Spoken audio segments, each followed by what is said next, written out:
ಅಬ್ಬಾ, ಎಷ್ಟು ಚೆನ್ನಾಗಿದೆ ರಂಗೋಲಿ. ತುಂಬಾ ಚೆನ್ನಾಗಿ ಹಾಕಿದೀಯ ಶ್ಯಾಮ. ಹಳ್ಳಿಯಲ್ಲೇ ಹುಟ್ಟು ಬೆಳೆದಿರೋಳು ಇಷ್ಟು ರಂಗೋಲಿ ಹಾಕಕ್ಕೂ ಬರಲ್ವಾ? ಅದೇನ್ ದೊಡ್ಡ ಘನಕಾರ್ಯನಾ?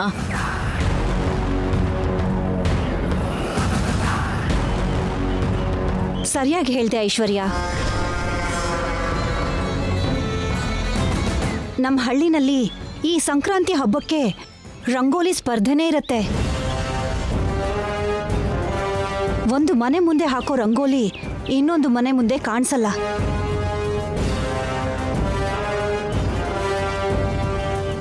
ನಮ್ಮ ಶ್ಯಾಮ ಅಂತೂ ಅವ್ರ ಮನೆ ಮುಂದೆ ಎಷ್ಟು ರಂಗೋಲಿ ಹಾಕ್ತಿದ್ಲು.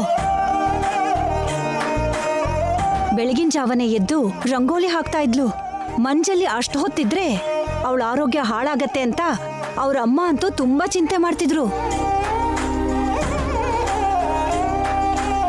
ಹೌದು ಶ್ಯಾಮ, ಹಬ್ಬಕ್ಕೆ ವೈದೇಹಿ ಅವ್ರ ಅಮ್ಮ ಅಪ್ಪ, ಐಶ್ವರ್ಯ ಅವ್ರ ಅಮ್ಮನೂ ಬರ್ತಿದ್ದಾರೆ. ನಿಮ್ಮಮ್ಮ ಕೂಡ ಬರ್ತಿದ್ದಾರೆ ಅಲ್ವಾ? ಇಲ್ಲ ಅತ್ತೆ, ರಾತ್ರಿನೇ ನನಗೆ ಫೋನ್ ಮಾಡಿ ಮಾತಾಡಿದ್ರು. ಅಣ್ಣ ಅಪ್ಪ ಇಬ್ರು ಯಾವುದೋ ಭಜನೆ ಒಪ್ಕೊಂಡಿದ್ದಾರೆ, ಪಕ್ಕದೂರ್ಗೆ ಹೋಗ್ತಾರಂತೆ. ಅದಕ್ಕೆ ಜೊತೆ ಅಮ್ಮ ಮನೇಲಿ ಇರ್ಬೇಕಲ್ವಾ, ಅದಕ್ಕೆ ಅವ್ರು ಯಾರೂ ಬರ್ತಿಲ್ಲ. ಹೌದಾ? ಅವರು ಬಂದಿದ್ರೆ ಚೆನ್ನಾಗಿರ್ತಿತ್ತು. ಸಾಧ್ಯ ಆದ್ರೆ ಮುಂದಿನ ಸಂಕ್ರಾಂತಿಗೆ ಬರ್ತಾರೆ ಅತ್ತೆ. ಸರಿಮಾ.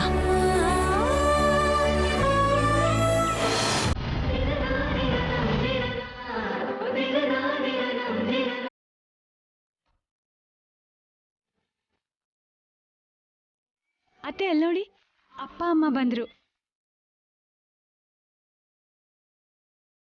ನಮಸ್ಕಾರ ಅಣ್ಣ. ನಮಸ್ಕಾರ ನಮ್ಮ. ಇಲ್ಲಿ ಕೊಡಿ ಅಪ್ಪ. ಪ್ರಯಾಣ ಚೆನ್ನಾಗಿತ್ತ ಅತ್ಗೆ? ಇದು ಹಳ್ಳಿ ಅಲ್ವಾ, ರೋಡೆಲ್ಲ ಅಷ್ಟು ಚೆನ್ನಾಗಿರಲ್ಲ. ಪರವಾಗಿಲ್ಲ ಅತ್ಗೆ, ಆರಾಮಾಗಿ ಬಂದಿದೀವಿ. ವೈದೇಹಿ, ಅಮ್ಮ ಅವ್ರಿಗೆ ಕಾಲ್ ತೊಳ್ಕೊಳ್ಳೋದಕ್ಕೆ ನೀರು ತಂದ್ಕೊಡಮ್ಮ. ಸರಿ ಅತ್ತೆ. ಅಮ್ಮ ಬನ್ನಿ.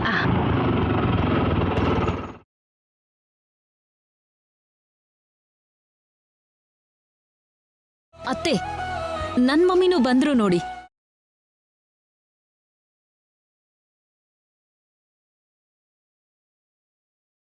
ಚಿಕ್ಕಮ್ಮ ಬನ್ನಿ, ಕಾಲ್ ತೊಳ್ಕೊಳ್ಳೋರಂತೆ.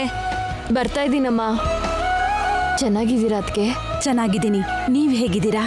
ನಾನು ಚೆನ್ನಾಗಿದ್ದೀನಿ. ಸರಿ, ಬನ್ನಿ ಬನ್ನಿ. ಐಶ್ವರ್ಯ,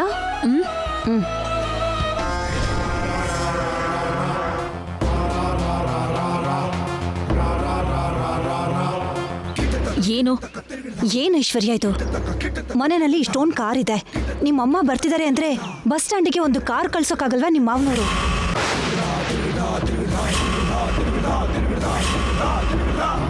ವೈದೇಹಿ ಅಪ್ಪ ಅಮ್ಮನ ನೋಡು, ದರ್ಪದಿಂದ ಕಾರಿಂದ ಇಳಿದ್ರು. ಆದ್ರೆ ನಿಮ್ಮಮ್ಮ ಆಟೋಲ್ ಬಂದ್ರು.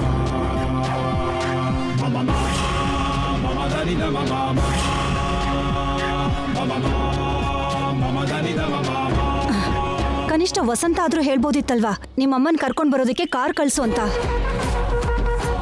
ಬೀಗ್ರನ್ನ ಹೀಗೆ ಆಟೋದಲ್ಲಿ ಕರ್ಸ್ಕೋತಾರ? ಈ ಊರವರೆಲ್ಲ ಏನ್ ಅನ್ಕೋತಾರೆ? ಸರಿ, ಅವ್ರ ವಿಷಯ ಯಾಕೆ? ನಿಜವಾಗ್ಲೂ ನಿನಗ್ ಬೇಜಾರಾಗ್ಲಿಲ್ವಾ? ಅಲ್ದೆ ವೈದೇಹಿಗಿಂತ ನಿನಗೇನ್ ಕಡಿಮೆ ಆಗಿದೆ?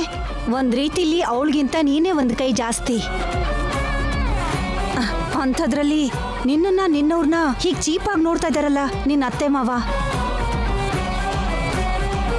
ಸೊಸೆರ್ ಮಧ್ಯೆನೇ ನಿನ್ನ ಅತ್ತೆ ಮಾವ ಇಷ್ಟು ಪಕ್ಷಪಾತ ಮಾಡೋದನ್ನ ನೀನ್ ಹೇಗೆ ಸಹಿಸ್ಕೋತೀಯೋ ಏನೋ, ನನಗ್ ಮಾತ್ರ ನೋಡೋದಕ್ಕಾಗ್ತಿಲ್ಲ. ಇನ್ಮುಂದೆ ನಾನು ಸಹಿಸ್ಕೊಳ್ಳಲ್ಲ.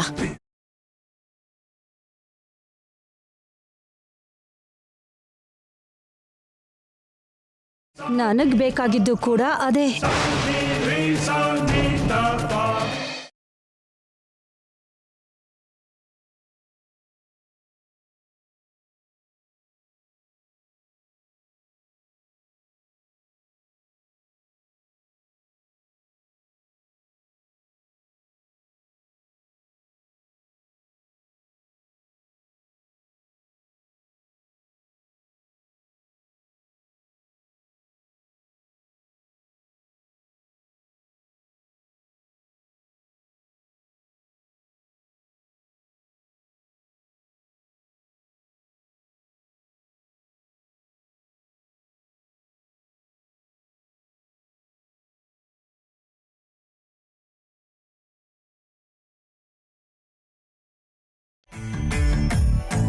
ಚೀಲದಿಂದ 5 ಮೊರ ಧಾನ್ಯ ತಗೊಂಡು ಆ ರಾಶಿಗೆ ಹಾಕಮ್ಮ.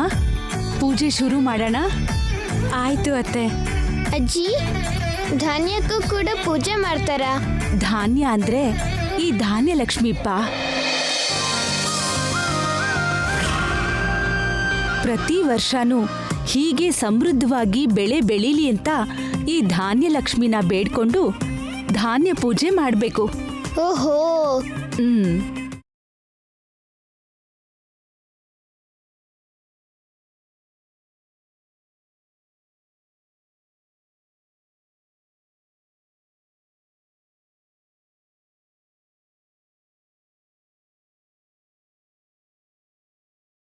ವೈದೇಹಿ, ಈ ಧಾನ್ಯಲಕ್ಷ್ಮಿ ಫೋಟೋನ ಆ ಧಾನ್ಯಗಳ ರಾಶಿ ಮೇಲಿಡು.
ಕರ್ಪೂರ ಜೋರಾಗಿ ಉರಿತಿದ್ಯಮ್ಮ, ಅದನ್ನ ಸ್ವಲ್ಪ ದೂರ ಇಡಿ.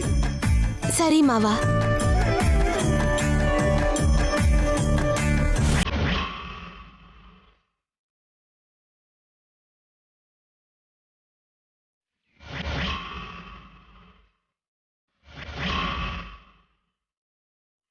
ಇವಾಗ ನೋಡ್ತಾ ಇರು, ನಿನ್ನೆಲ್ರೂ ಬೈಯೋ ಹಾಗೆ ಮಾಡ್ತೀನಿ.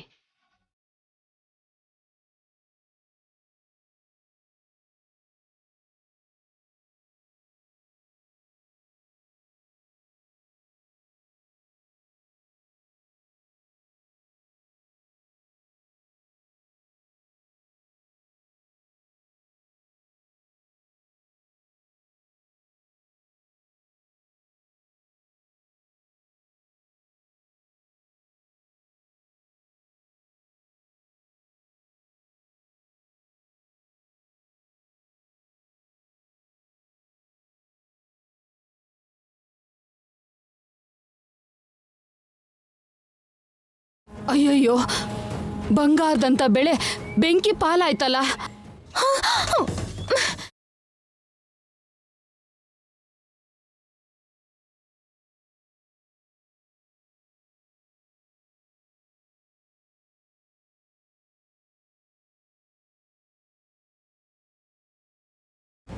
ಶ್ಯಾಮ, ಶ್ಯಾಮ, ನಿನಗೇನಾಗಿಲ್ಲ ತಾನೆ? ನನಗೇನಾದ್ರೂ ಪರವಾಗಿಲ್ಲ ರೀ. ಧಾನ್ಯ ಲಕ್ಷ್ಮಿ ಪೂಜೆಲಿ ಅಪಚಾರ ಆಗ್ಬಾರ್ದು. ಆಗ್ಬಾರ್ದು ಅಂದ್ರೇನು? ಆಗೋಯ್ತಲ್ಲ.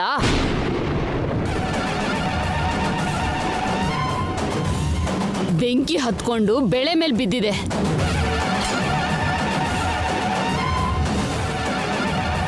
ಅಂದ್ರೆ ಅರ್ಥ ಏನು? ಬೆಳೆ ಬೂದಿ ಆಗುತ್ತೆ.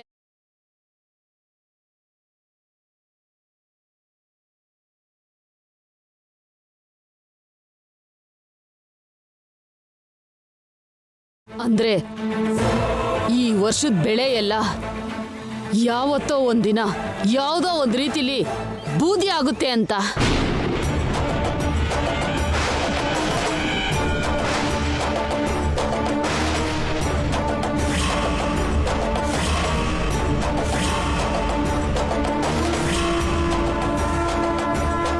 ಹೊಸ ಸೊಸೆ ಬಂದಿರೋ ವಿಶೇಷ ಅನ್ಸುತ್ತೆ.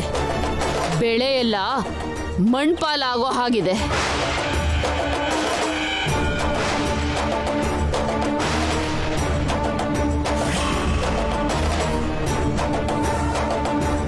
ಹಾಗೇನ್ ನಡೆಯಲ್ಲ ಬಿಡಕ್ಕ. ಉರಿತಿರೋ ಕರ್ಪೂರನ ಆಚೆ ತೆಗೆದ್ಲಲ್ಲ ಶ್ಯಾಮ. ತೆಗ್ದಿದ್ ಮಾತ್ರಕ್ಕೆ ಹೀಗ್ ನಡೆದಿದ್ದು ಅಶುಭ ಅಲ್ವಾ?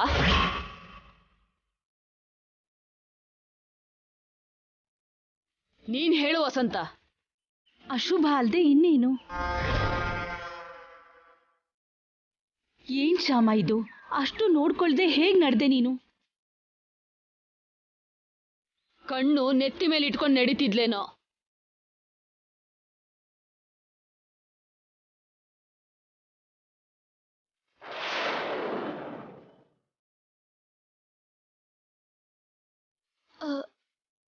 ಅತ್ತೆ, ಅದು ಏನೋ ಗೊತ್ತಿಲ್ಲದೆ.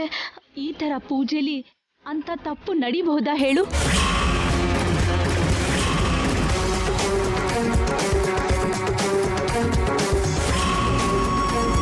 ಆ ಥರ ನಡೆದ್ರೆ ಅದರಿಂದ ನಷ್ಟ ಆಗೋದು ನಮ್ಗೆ ಅಲ್ವಾ?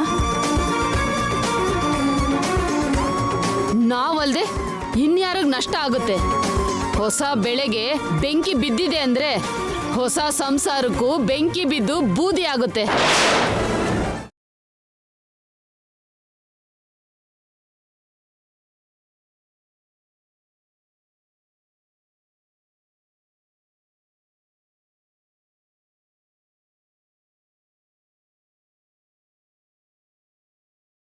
ನಾನು ಹೀಗೆ ಹೇಳ್ತೀನಿ ಅಂತ ಬೇಜಾರು ಮಾಡ್ಕೋಬೇಡ ವಸಂತ.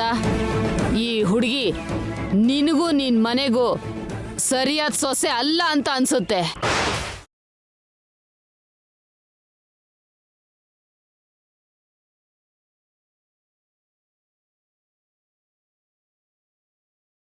ನಿನ್ಗಿರೋ ಭಕ್ತಿಗೆ, ನೀನ್ ಮಾಡೋ ಆಚಾರಕ್ಕೆ, ಸಂಪ್ರದಾಯಕ್ಕೆ ಈ ಹುಡುಗಿ ಯಾವ ರೀತಿಲೂ ಸರಿ ಹೋಗಲ್ಲ.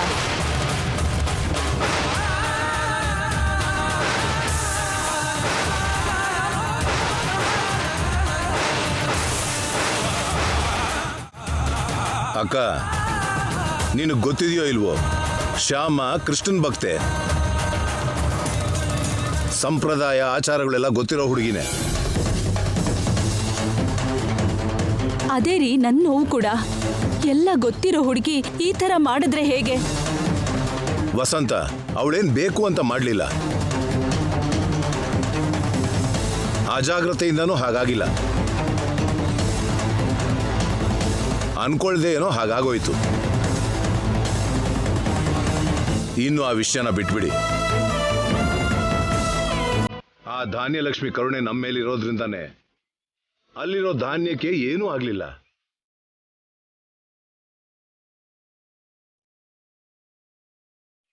ಅದೆಲ್ಲ ನಮ್ಮ ಅದೃಷ್ಟ, ಆ ಧಾನ್ಯಲಕ್ಷ್ಮಿ ದಯೆ.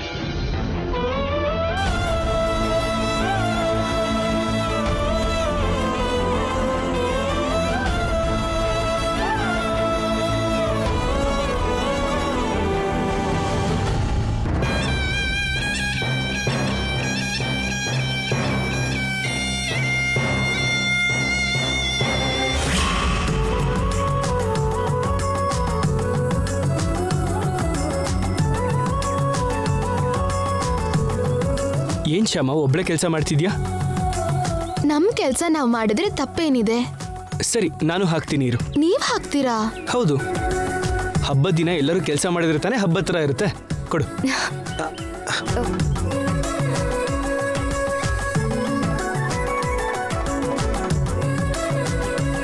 ಏ, ಎಲ್ರನ್ನೂ ಊಟಕ್ಕೆ ಕರ್ದ್ ಬಾ, ಹೋಗು. ಸರಿ ಮಮ್ಮಿ.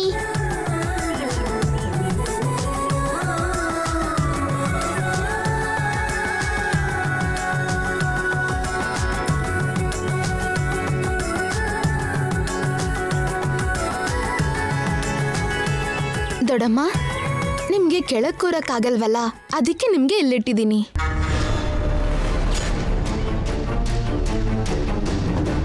ಯಾರಿಗೆ ಹೇಗೆ ಕೊಡಬೇಕು ಅಂತ ನಮ್ಮ ಶ್ಯಾಮಂಗ್ ಚೆನ್ನಾಗಿ ಗೊತ್ತು. ಹೌದು, ತುಂಬಾ ಚೆನ್ನಾಗಿ ಗೊತ್ತು.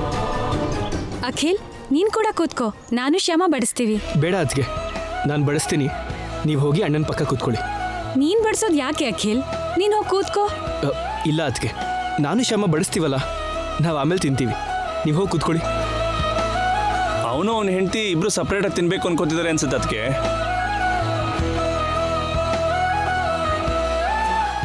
ಆ 2 ಎಲೆ ಯಾರಿಗೆ? ನಮ್ ವೆಂಕಟೇಶ್ ಅಣ್ಣ ರಂಗಮ್ಮನ್ಗೆ. ಕೆಲಸದವರು ನಮ್ ಜೊತೆ ಕೂತ್ಕೊಂಡು ಊಟ ಮಾಡೋದಾ? ಹಬ್ಬದ ದಿನ ಅವ್ರ ಜೊತೆ ನಾವು ತಿಂದ್ರೆ ಅವ್ರಿಗೂ ಸಂತೋಷ ಆಗತ್ತಲ್ವಮ್ಮ.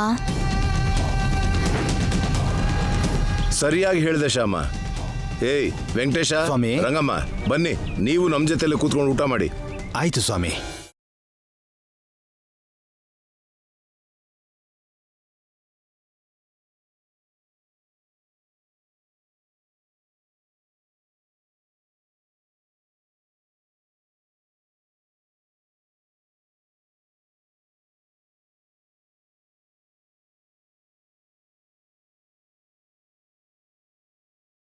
ಇನ್ನೊಂದು ಸ್ವಲ್ಪ ಹಾಕು.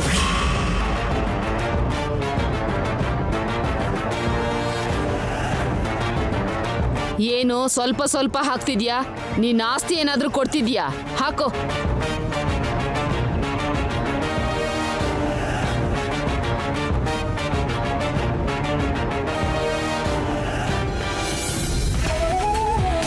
ಇನ್ ಸ್ವಲ್ಪ ಹಾಕ್ಲಾ? ಸಾಕಮ್ಮ. ಸ್ವಲ್ಪ ಹಾಕೊಳ್ಳಿ ಅಮ್ಮ, ಸಾಕಮ್ಮ. ಪರವಾಗಿಲ್ಲ, ತಿನ್ನಿ. ತಿನ್ನಕ್ ಆಗ್ತಿಲ್ಲಮ್ಮ. ಇದು ತಿನ್ನಿ. ಗೋವಿಂದ ಗೋವಿಂದ ಗೋವಿಂದ ಗೋವಿಂದ.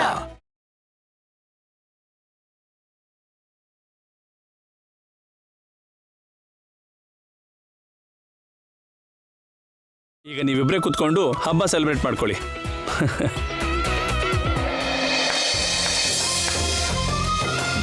ಬಾಳೆ ಎಲೆ ಒಂದೇ ಇದೆ. ಪರವಾಗಿಲ್ಲ ಬಿಡು, 1 ಬೈ 2 ತಿನ್ನೋಣ. ಅಂದ್ರೆ ಇದನ್ನೇ 2 ಮಾಡ್ಲಾ? ಅದೇನು ಬೇಡ, ಜೊತೆ ಇರೋದು ಯಾವುದನ್ನು ಸಪ್ರೇಟ್ ಮಾಡಬಾರ್ದು. ಇಬ್ಬರೂ ಸೇರಿ ಇದೇ ಎಲೆನಲ್ಲಿ ಒಂದೊಂದು ಕಡೆ ತಿನ್ನೋಣ, ಸರಿನಾ?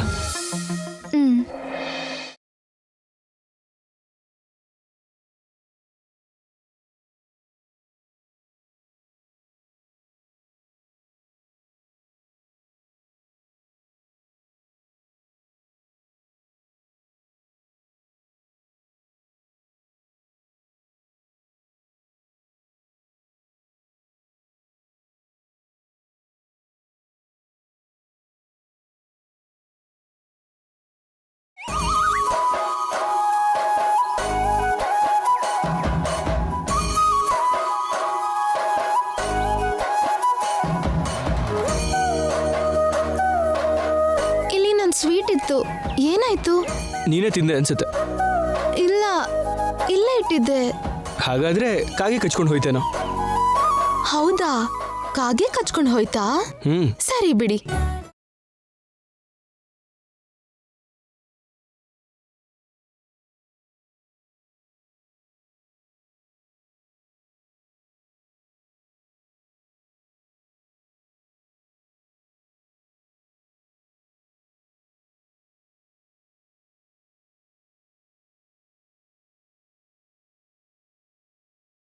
ಇಲ್ಲಿದ್ ನನ್ ಸ್ವೀಟ್ ಏನಾಯ್ತು?